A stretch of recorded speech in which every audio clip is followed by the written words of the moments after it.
Greetings and welcome to SmartWatchTix.com. Today's a really special day. It's kind of like a high school graduation for a child about ready to go into college and grow up into bigger and better and more wondrous technology. You know what's inside here? Sure you do. You can read 4G smartwatch. That implies it's an Android smartwatch, and it is, but it's coming to us from a company we've never seen Android watches from before. Yep, SENBONO. We've reviewed tons of SENBONO watches, health, fitness, ladies, men's, you name it, but they have never dipped their toe into Android until now with the new Air1. This is the 2022 version, and it's at a really good price right now.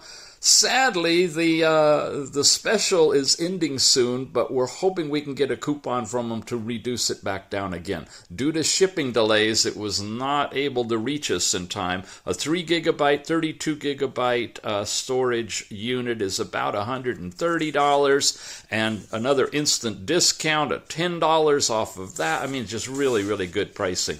You can pump this puppy up to 4 gigabytes with 128 gigabyte storage. That's insane. It's more storage than on your phone unless you have a really new one. Wow. For about $175, again, coupon for discount. Check our show notes. We will constantly try to keep that coupon updated for you to get you the best price on this one. It is a true 1.6-inch Android smartwatch running Android 9. Now, let's go into the specs quickly. It, of course, uses a SIM card for calling. It's not Bluetooth connected. None of the Android watches are anymore to make your calls through your phone, but you can put in a separate SIM card. You've got, it says 64 gigabyte, but you know why? AliExpress, this is the maximum they can type in that field. AliExpress itself is so far behind on updating their spec template that I queried them. I said, is it 128 or 64? And they said, definitely 128. This is a limitation. They can't put it in any larger than that. Anyway, you got all these functions in here. We've seen these before. We're going to look at them quickly again. A lot of interest in the cameras. They're not the top of the line. They do have some basic pixels in them, and we'll explain why that actually might be a good thing, at least for the front-facing camera. These are the languages they say they're supporting. It's called Life Waterproof, gang. I don't know. This one looks like it really could be waterproof. I'm surprised it isn't at least what is it, IP67, 68, something like that. But maybe it is. I don't know. I'm not ready to dunk it in water, but you be the judge when you look at the quality of the build on this thing. It's a totally different design than what we've seen before. So those of you familiar with these watches, you're going to see something new and hopefully appealing.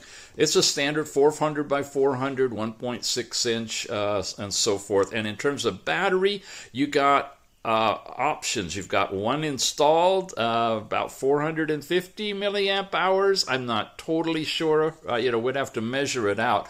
It's not huge, but you do have the option of getting a power brick, which will make it, an extra boost while you're on the fly. So let's take a look at it. It's packaged separate from its removable bands. It's got a really nice, shiny, glossy finish to the bezel on the outside.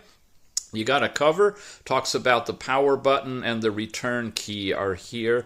And we'll pull that plastic off to reveal the screen. You've got a SIM card slot here that you can push a tool in here and it'll eject just like on most phones. And the back is what's unique and different. We don't have 4 charging pins in a row. We've got a layout of 4 dots on here. And in a minute, you're going to see the power brick and the charging dock that take advantage of that. Speaker is right here. Microphone is right here underneath where the belt goes, where it attaches in. And you have a side camera over here. No top camera, but front-facing camera is right here. Deeper in the box, we've got a couple of things. There's the tool for popping out the SIM slot to put your SIM card in. Way over here is the little box with the band. I'm acting like I know what I'm doing for a change, which is the reason is I completely unpacked it, used it for a couple of days, and I packed it all back up for you. I like the band. It's soft and rubbery and very, very pliable. It's not kind of the stiff TPU kind. This is a great one. When you have it on your wrist, you can tighten it up, and if you want it a little tighter, you can put it in another hole, and it doesn't like strap you down. You have a lot more feel to your wrist pressure with this one. It's a very, very good band. In fact, I'm going to keep this band around as an example for the way a good stock band should be designed. In here, you got 2 bags. Now, we're going to talk about these and a manual. And that's it, empty box. Okay. The first one is your charging dock. So this doesn't use a wire with a thing on the end of it, a dongle that's magnetically coupled. This is using this particular dock. It does have a magnetic alignment thing, and if you remember that the wire comes off on the side where the buttons are, is that right? Nope. On the opposite side from the buttons, there you go. I had to do that just so that you could see there is a way that it aligns properly magnetically and good and solid. So just lay it on the dock and everything's fine. The fact that there's 4 here means when you plug this into your computer, you can bring up and transfer over, you name it, videos, music, your custom watch faces, apps that you want to sideload into the watch, for those of you who know what that means. Fully capable, I've done it, it works. That's this part. Now, they included this in this box, but this is an extra charge. You'll see it on the listing for the device. I think it's only $20, but this is the separate power bank. And so this thing is magnetically coupled, just like the other one was. You plug that in, you see the green lights on now, it's feeding power into the watch to charge it. And this is your standard USB, micro USB to USB connector that you can connect up to the power bank. And lucky me, I was just about ready to boot it up. It's booting up automatically. Get this, look at this. It says SENBONO. That's awesome. Oh, and it's charging. Well, it's not actually booting. Okay, it gives you that signal and lets you know that it's receiving power, and then it goes back to sleep. We'll turn it on once I put the bands and everything on it. But you do have the power brick option available, and it's a sweet type of a thing that's easy to use. Because you buy it separately, you could get 2 or 3 of them if you wanted to. Throw one in your glove compartment, one in your desk at work, one in your lunch basket, whatever. Because you're going to find the power on this and all Android watches is not that great to last several days. You'll do really well if you have at least 1 or 2 of these around close by. Can you strap it on your arm and wear it with the watch? I don't know. Look kind of strange, but hey, in a pinch, I guess. All right, let me put it together and we'll play with it. Oops, I'm always forgetting the manual. Tiny little manual, Chinese in the beginning, English over here. Product description, showing you the basic location of the hardware devices. What's in the package, information about the power bank, the charging dock, and how you set up and insert the SIM so you can use it on a 4G network. Some more information, basic stuff on turning it on, how you change the round screen to square, more about the dial, the main menu, and different features that we look at during this review. The multi-sport mode, okay. Heart rate monitoring, overall setup. Again, we do this movement through the app because most of the time none of these are available online. If you lose your manual, might need to refer to something, you can always come back here and see it toward the beginning of the review of the watch of interest to you. Okay, that's the manual. So I've got about an average 7-inch circumference wrist, and it meets into about the 3rd hole in when I put it together with the power bank. So guys, I actually could wear it like this. If you want to get a lot of laughs, I mean a lot of looks, I mean a lot of admiration from those who know you know. you know, this is a way you could do it. But we are not going to do that fully today. I want to boot this thing up, press and hold the power button. It vibrated. I'm just so happy to see SENBONO. We've heard of DT number 1 and Finaw and all the companies from years ago have gone away, but SENBONO is about the longest and most stable watch company that we've had around here. And for the first time, yes indeed, they're doing an Android watch. As it boots up, let's bring this thing off, release the Jabberwocky, and play with the watch. So it's in its boot up process. I've had it on for a while. I've got it tethered to the GalFit app. Did you see the review on that app? Please watch that. It was the one just before this. I'm going to show you a little bit more of that app with this watch as we move forward, and some special new features that this one is able to take advantage of in the app that I couldn't show before because the watches didn't support it. This one does. If you're looking for an Android 9 watch and you're not hot bent on having high resolution cameras, use your phone for that, and use these for what they're really purposed as, a front-facing video conferencing, chatting, Facebook streaming kind of camera, and a side one for occasional landscaping kind of photography. If you're happy with that, then I think this is a really winner of a watch. Let's walk through it. Here we are on our opening watch face. We've got a bunch of different stuff here, and I want you to note how it goes pretty much edge to edge, and the bezel has identified numbering all the way around along with it as it tapers inward. The inward taper allows for nice smooth sliding. It's really been thought out very, very well. Here you go. You've got the power level, Bluetooth, and a search function that's built in here. And you have one other screen where you have Do Not Disturb, which, by the way, turns on and off the twist your wrist to see the time, which I love. At night, I can just tap that, go to bed, and it'll stop, you know, lighting up every time I roll over. Your brightness level's all here. There's full bright. There's dimmest. It's bright enough that you can see pretty decently outside in full brightness, and the low level is not too bright at night, so it's a nice range. Your GPS is right there that hooks you up through the internal GPS, which I do get a good lockup and accuracy in some of the workouts I've done on this. Wi-Fi connection, Bluetooth connection, the two arrows that light up when you have a SIM card in it and you turn on cellular data, and of course airplane mode to turn them all off. All of that right here. And that's all you got are these two now. Whoa, it dive down on me. That's the top part. When you're down at the watch faces to the right, you'll get your notifications sent to you from your phone through the tethering process. If it's working right with the GalFit app, it's a work in progress. They're growing it, I hope. So you'll see your notifications there. You also will get any notifications from within the watch. So if you're on 4G or Wi-Fi connected to the internet, you can constantly get Google pushes, you can get Amber alerts, you can get all kinds of things that you traditionally would get with your phone. Come over this way, we've got the app drawer one more time, and we've got your stock standard fitness stuff. And yes, it does support the GPS. I'll show you some actual case studies in a moment. When you swipe up from the watch face, you get, of course, your daily step count against your goal. The circle will complete when you hit your, I think I'm set for 8,000 calories and distance traveled. You get music, which is stored on the watch, can play through here. You have access to an overall volume control, which is nice too. I don't have anything in it, so I'm not able to do that. And then you get this little nebulous puppy here, the cloud of the weather.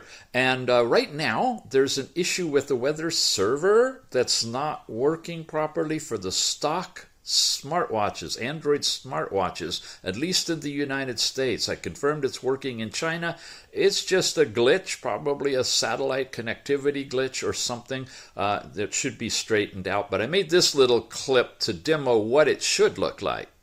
So if you get it to connect, this is what it's supposed to look like. This is a Prime 2 using the full Android watch special international firmware they're working on, and it's connecting perfectly to the weather server. In my area underneath my thumb is the location. You get Fahrenheit and centigrade. You get forecast information. All of that's available to you, and you can update it right there. But for whatever reason, right now, All of my other Android watches in the weather app are simply doing this, including this one. So it's not a defect of the watch. It's a problem with the server in China not being able to properly download, at least here in the United States, the weather information. Use an alternative app like AccuWeather, or I like Yahoo Weather if you want weather on your Android smartwatch.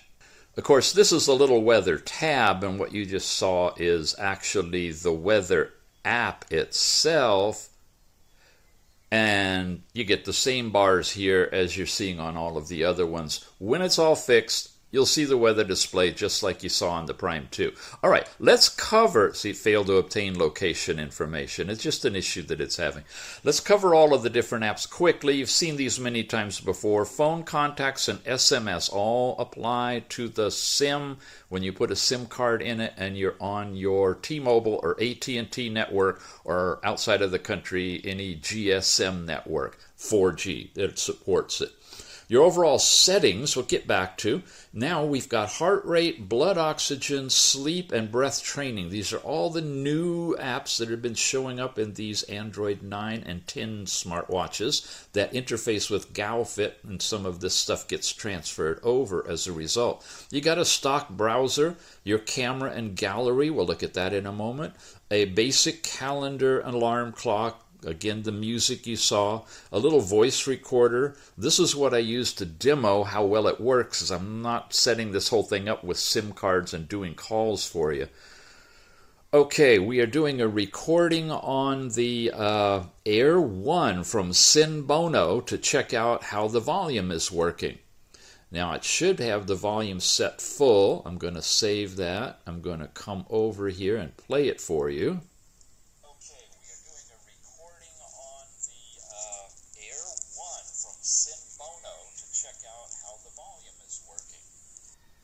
Very soft, very, very soft. Yeah, that's too bad. Okay, well, that's something to take into consideration. I believe playing music is louder. It might be that the recorder's turned down. Anyway, it's something to experiment with. There's so many factors to these watches. Sound is one of them. Waterproofing is another. I really hope this is waterproof. It sure looks like it should be. Wow, wow. Okay.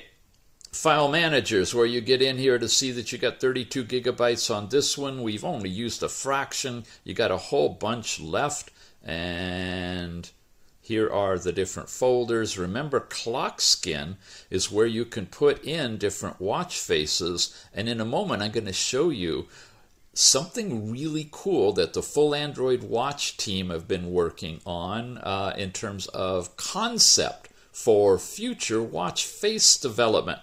Going to want to watch for that. That'll be toward the end. We also have the weather we just talked about, your fitness. Let's dive in here and see that you've got the same standard things as we saw when we scrolled over to the end, but with different icons, walks and runs and stuff. The first time you use it, it's going to ask to make sure that you've turned on location services, and that way for biking, walking, and running, it can record your track. And to speak of which, here we go. I've done a few different things, an outdoor walk, a couple of bike rides, which we're actually riding in the passenger seat of the car, but it recorded everything just fine anyway. Going to the walk, this was a short walk I just did this morning, 8 minutes. Step count, just give you an idea of what it overall looks like. Now I'm going to bring up the historical track and zoom in on it in my location. Now this, I was just walking around my house, but I just want you to see, here's the house in the neighborhood. I can zoom in tighter and tighter yet. There you see the house. You see a start and an end and a green track that takes you along around the whole way. Now, of course, I didn't do this kind of a squirrely kind of exercise, so it does have a tolerance window of, I'd say, probably 100 feet, 150 feet maybe, but within that, generally it's going to give you accuracy. If you're going down a road or something, it's almost always on the road. So it's a good solid GPS. And you get this track, the historical track, along with all of the data.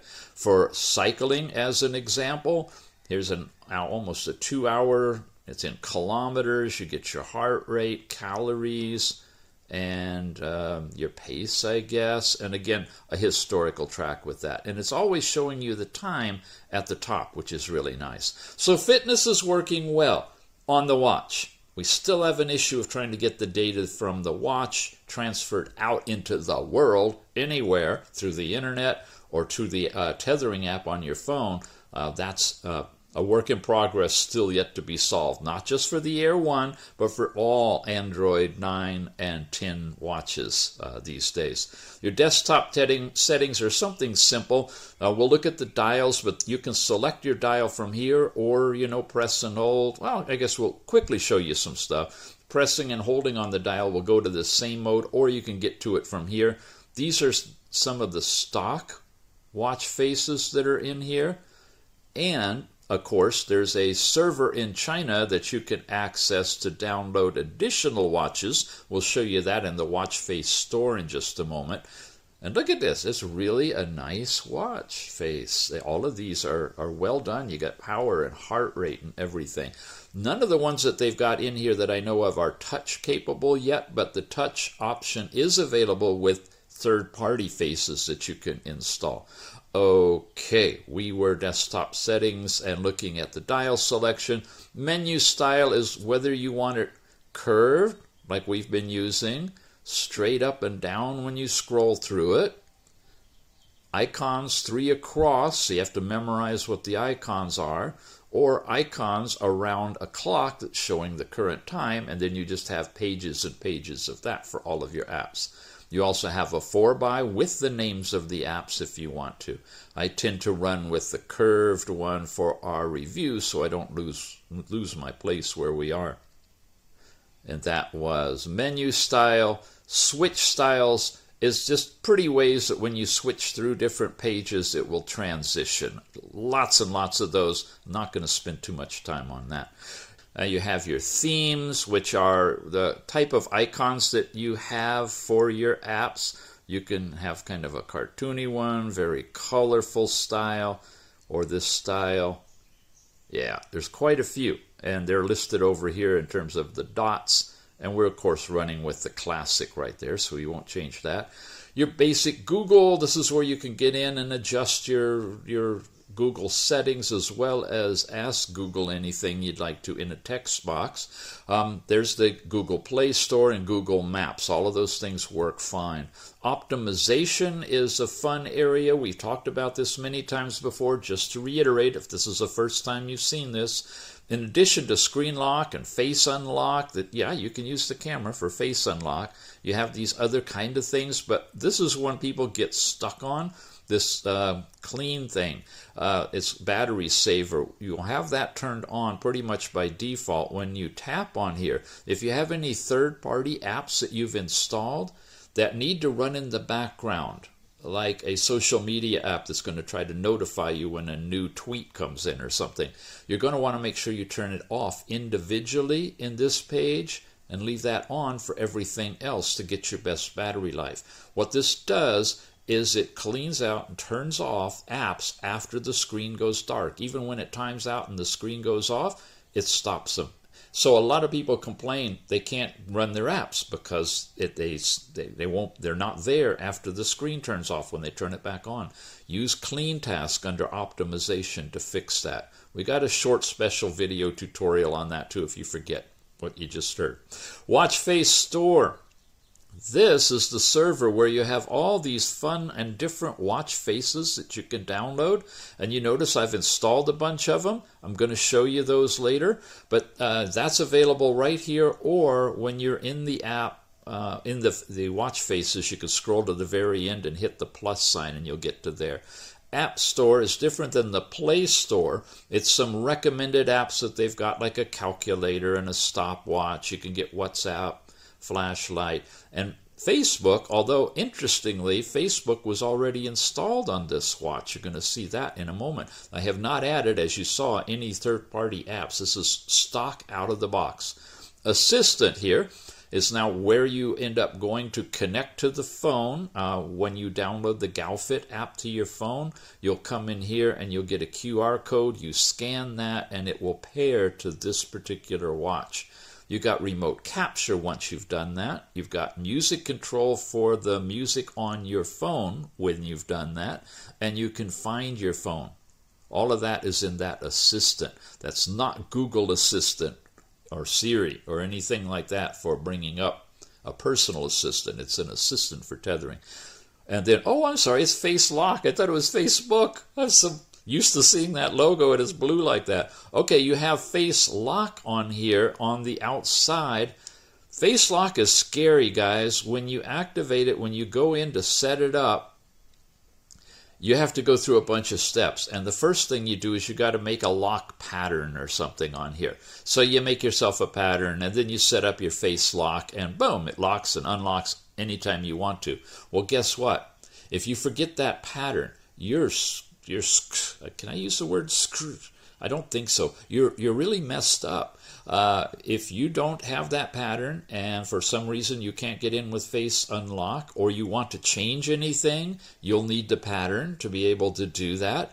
And you don't know your pattern, you are locked out permanently from the watch. The only way we found to access it is you have to learn how to flash firmware, find the firmware for this specific watch, set up the procedures on a PC, and literally flash the firmware to the watch to restore it.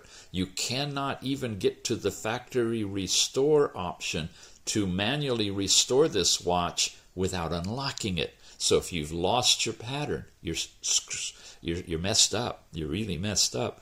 Okay.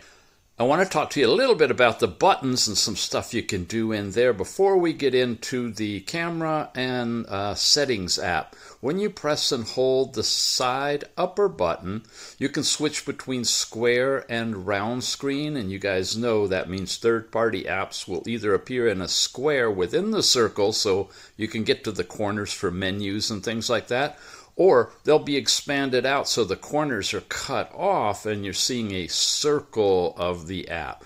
Works great for apps that are inclined to be oriented for a square or rectangular phone, and you may need to switch back and forth at any time.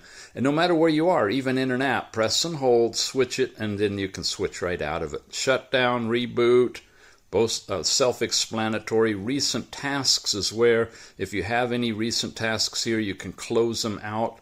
You can throw everything away if you want to. That's available. And then this one, which is the special mode switch. Now, I'm going to switch it for you, and then I'm going to switch it out of it so you can see the difference. This is a power-saving thing. When you switch to the sports mode, give it a check mark. It gives you reduced capabilities and shuts off a lot of your radios and stuff. You still have your watch face and the selection of faces, but you come down, you got this screen, still the same information there, and now you're restricted to turning on and off airplane mode or changing the brightness. And you can click to exit this mode and get back out of it. When you're in this mode, notifications are the same. All of this stuff is the same. There's no weather. Your music player and your step count are the same. Come over here, your sporting activity is still available, and I went a little too far. In the actual apps, you're now limited to your health apps, heart rate, blood oxygen, sleep, and breath training. You have access to calendar and alarm clock, music, your fitness stuff, the assistant, and Bluetooth. And that is all. Everything else, including the face unlock, all of that, not there. Okay? Make note of that. Those are the apps that you're seeing. And when we come in here and hit the X to click out of it and return to 4G mode, again, we have that same screen, but now you have access to all the other things you had before, and that's the same. Down here you have weather added, of course, once you're connected to the server. And over here now, you have all your phone activity. You have settings. There's your stuff we had before. Now you have browser and camera and gallery. All that's back. So a lot of the apps are suppressed when you're in the sports mode, including the camera, which is interesting. You can't take pictures in that mode. Okay, let's get back now and cover more of the apps. Since we mentioned camera, let's go there. We have a front-facing one and we have a side one. When we're in the camera mode, looking at the side one right here, I'm going to take a little picture. He says, okay. I'm going to come over here and switch the camera. Now we're on the front-facing camera, and there I am. Wow, hello. And I took a picture there. Now, the resolution on these are smaller than what we're used to. Let's go back into gallery now where I can show you the pictures. These are a couple I took last night. Here's that front-facing image we just took. Looking down, there's my phone recording all of this. If I go in here and tell you the details, you see it's 1200 by 600, which is really small. It's a 2 megapixel camera image. Hold that thought. Come over here to the other one. This was my hand. If I double tap and double tap, I can zoom in. You do not have pinch and zoom at all. But if I come in here and show you the details, you see if you multiply that out, you're going to get 5 megapixels. So a 5 megapixel side, 2 megapixels front, and here's a front picture last night with a tree in the background. Here's the same time frame using the side camera, which is those definition or measurements again, and of course I can zoom in again, and you can look around at that.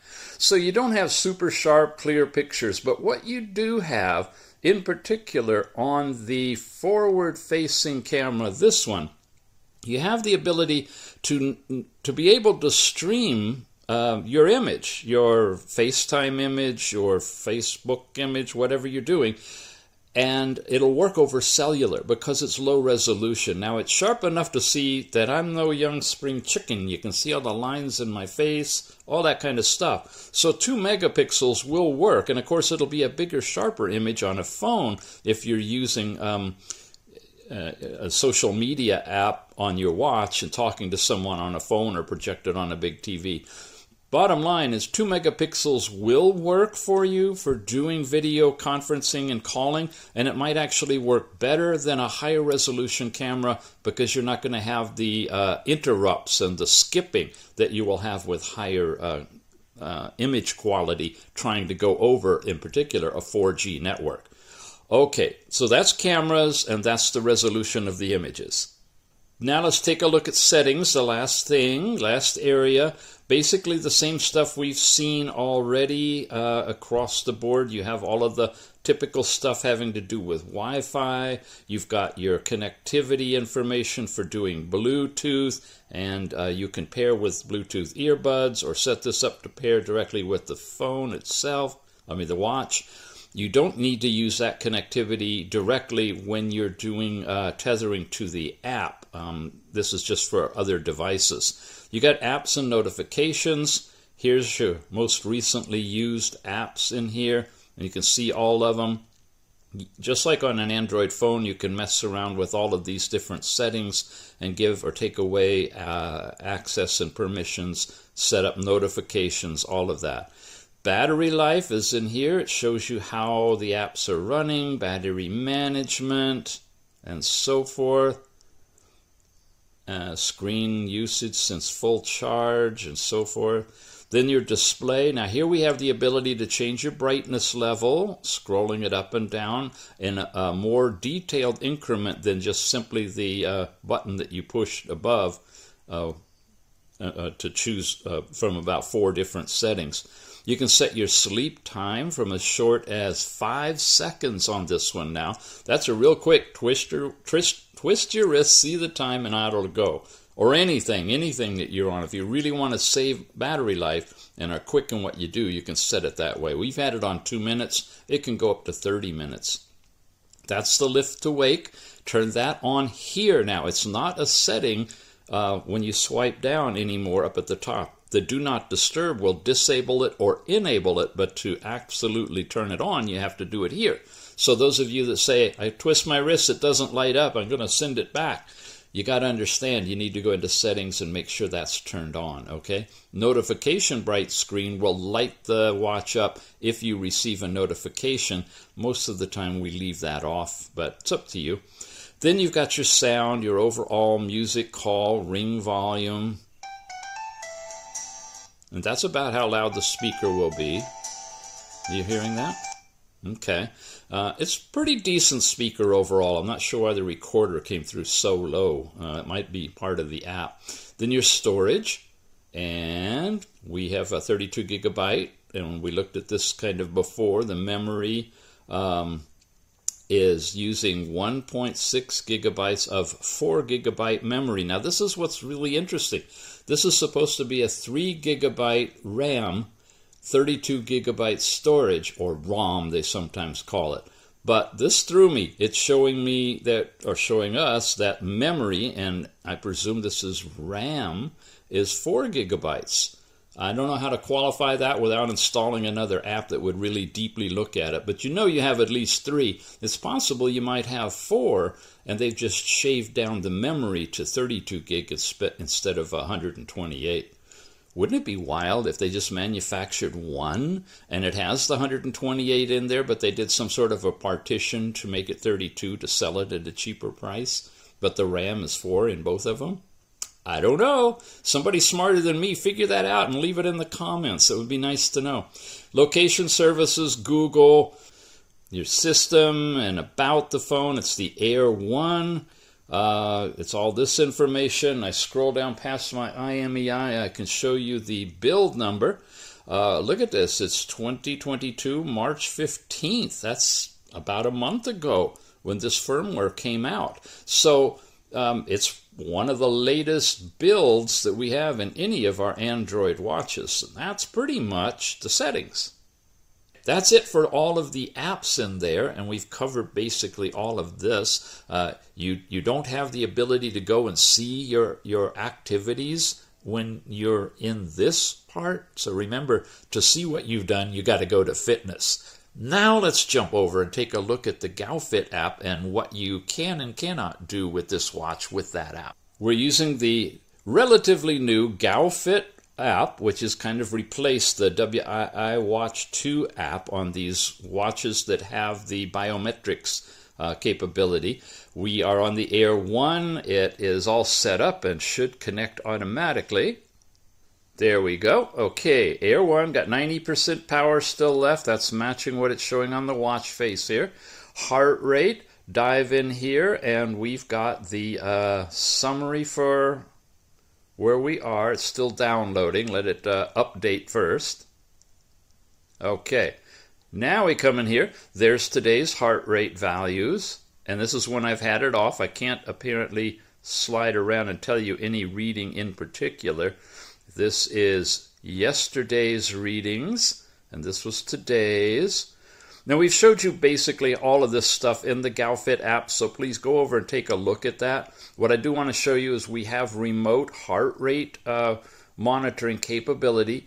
It's going to take a heart rate reading without taking the watch out of whatever mode it's in. It'll do it in the background. As long as you're Bluetooth connected, you can be monitoring your heart rate. So if you're going to wear this during workouts and whatever you're doing, and if you're doing something static that you can have your phone nearby and look at it, you can see instantly in big digits on your phone what your heart rate is with this GoFit app, which is pretty cool. That's heart rate. Then, of course, this one supports your step count information.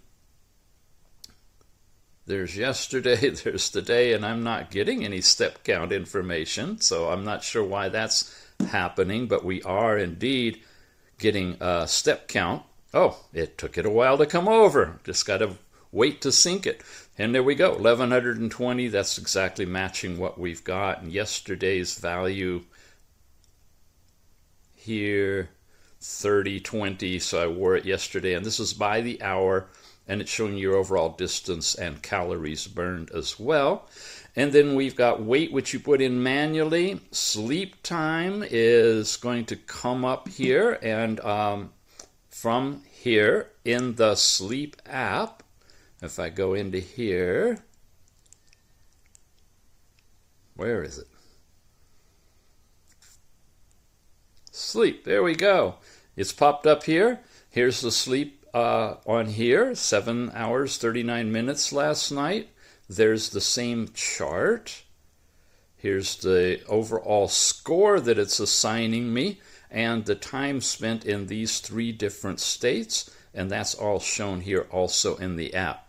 So a real good process of doing sleep analysis. And then finally, the blood oxygen, which, as we know, is here. And this is pretty much a static measurement. It'll do this using the red diode technology when it connects. And there's the hourly reading, and the times that there's no reading, it wasn't being worn when it took that measurement. And here's the day before. Now, one thing that bothers me is they're consistently right around, I don't know, 96, 95. There is some change happening here, but I would expect it to have a little bit more ups and downs than it's showing. Right now it's giving me 98, but I am getting a reading every hour. So perhaps if it was serious, we would see a change. I wish it were more frequent than once an hour, because oftentimes your blood oxygen, sort of like your heart rate or ECG, you want to watch it kind of close to continuous, once a minute or something at least. But at least you're getting that kind of a reading. So you have all of those things. The store is where you have the watch faces that you can download, and hot ones and new ones and whatnot. We've already downloaded some of those and shown you. And then here in the About, you have all of the different things that you can do, feedback about the app, visit the forum.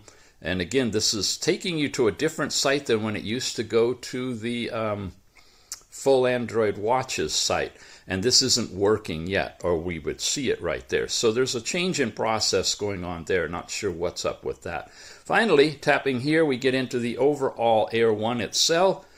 You can put it in silent mode, do your notices, twist your wrist to see the screen, do all these kind of settings here. Auto heart rate, auto measurement of blood oxygen. And you see 1 hour is the lowest you can go for doing that. You can go as low as 5 minutes for your heart rate. But this is cool. Auxiliary input. This is where, if you're in something on your watch, let's go into Google. Just someplace where I've got a text field. I can come in here. I can say search. I got the tiny keyboard here I can peck away at. By the way, notice the microphone is up here now. If you've got the Google Voice active in the setups for language and input, you'll get the voice command there, and you can tap that, and if it's all set up, you can speak and it'll type your words on the screen. But with the app now, you have auxiliary watch input, so I can just put in some random letters, say confirm, and there you go. The random letters are showing up there. So you could type an email or a text message right on your phone using auxiliary input, as long as your cursor is at that field on your watch and whatever you're doing, and it brings up the keyboard. It makes your larger phone keyboard the substitute for the keyboard here.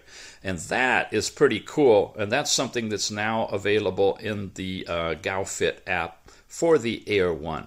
That's it for the app. Let's finish things up with a parade of some of the fun watch faces that they've just added to the server in China. Oh, by the way, some of these are animated. Once you get past here, you get things like this. And check that out. This is a new technology that they've added. It's another array type or something here that it gives you animation. Now, these things look like they're just done with the tool that lets you rotate things like you would hands on a clock or something. But some of these other ones like that lifting and dropping and the circle, that's animation that's completely different than watch face control. So you got those. These few more stock apps are in here. And then you can get into the colorful, playful. They're really into the anime world in China, of course. So we've got a lot of specialty faces that are just now available.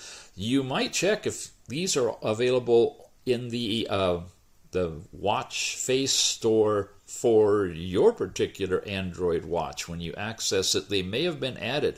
They're new for sure for this watch, and I'm not sure if they're exclusive for this Air 1 or they're universal, but they're really fun faces. Just wanted to show you some of these.